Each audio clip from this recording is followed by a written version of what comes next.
Hey friends and colleagues in the world of furniture, carving and sculpture. I'm Hector Ruiz and I want to show you this router bit I had to make myself because it's gotten pretty hard to find on this side of the planet. So, among all the router bits and blades out there, I decided to craft one by hand. And it came out like this, with an impressive edge truly unmatched. It runs very smooth and leaves the wood highly polished. Throughout the video I'll show you the bit, or blade, whatever you call it.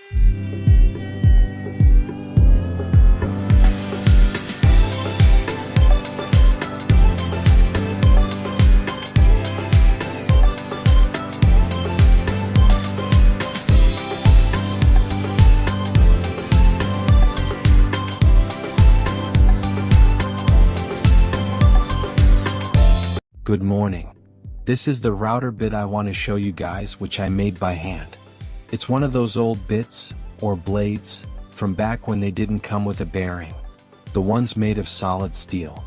I decided to modify it to fit my needs. Both are dovetail bits. The one that's already modified and the other one, I had to grind the back from the center and another section toward the tip of the blade. Then, using a bearing from a modern bit, I installed it on the shank of this one. In the end, the result was pretty satisfactory.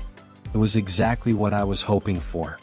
I was able to make the molding I wanted, since in my country the original bit isn't available for sale.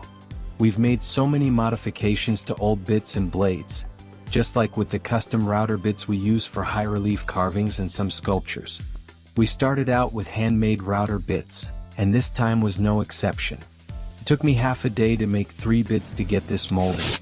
After a lot of trial and error, this was the result. In the videos with carving with a router 1, 2, 3, 4, 5, and 6, we explain how to carve with a router. I hope you like what we've done. Don't forget to subscribe and God bless you all.